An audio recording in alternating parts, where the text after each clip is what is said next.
O'zbekistonda xizmat ko'rsatgan madaniyat xodimi, Saodat jurnalining bosh muharriri Munavvara Usmonovaning bir kuni hikoyalar to'plami asosida. Avval aytganimdek, tug'ilib o'sgan hovlimizda kattakon hovuz bo'lardi. Kunning issig'ida ham, sovug'ida ham onam bizni suv bo'yiga borishga qo'ymasdi. Boisi 3 yoshli akam o'sha hovuzga tushib ketib, betoblangancha qayta o'ziga kelmay nobud bo'lgan ekan. O'sha hasratli kunlar yod etilsa, onamning ko'zlariga yosh kelardi. Bir kuni qoziqdagi sigir buzoqni yetaklab ketayotgan dadamni ko'rib, "Sigirni qayerga olib ketyapsiz, dadasi?" deb so'rabdi. Bozorga sotishga olib ketayotganini eshitgan onam otamni qaytarishga urinibdi.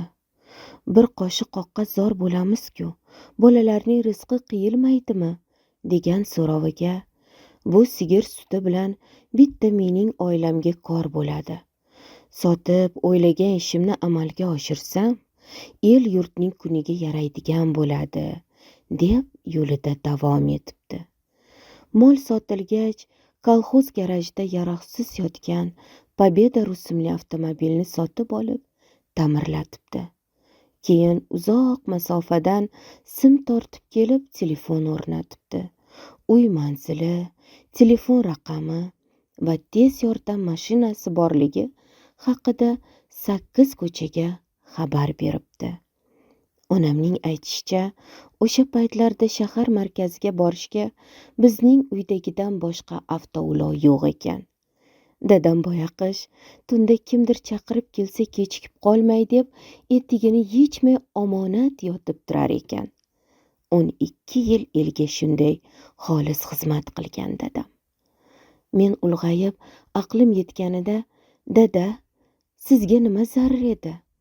Kunduzi ishlab kelib, yana tuni bilan kasal tashib yurgan ekansiz. O'shanda birov rahmat deganmi? Odamlarni rozi qilib bo'larmidi?" deya savol berdim. Shunda dadam, "Qizim, men bu ezgu ishlarni odamlarning roziligi uchun emas, Alloh roziligi yo'lida qildim. Xolis qilingan xayrli ishning ortidan minnat qilmaslik kerak. Hozirgi zamon bilan o'sha davrlarni taqqoslab bo'lmaydi. Xalq och edi, nochor edi. Onalar, go'daklar o'limi ko'p edi. Qizamiq, chechak, bezgakdan bolasi o'lganlarning faryodi bilan uyg'onardik.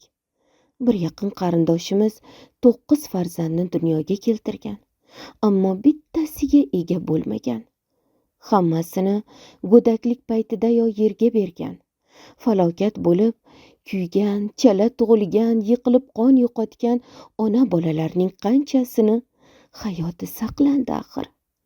Har banda Allohning bergan umri, rizqi bilan yashaydi.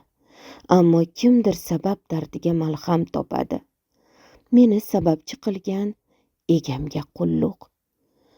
Qani edi mendan oldin ham kimdir tez yordam bilan kasalxonaga yetkazib olib borganida, munchoqdek o'g'lim ko'zi ochiq yerga ko'milmagan bo'lardi", dedi dadam.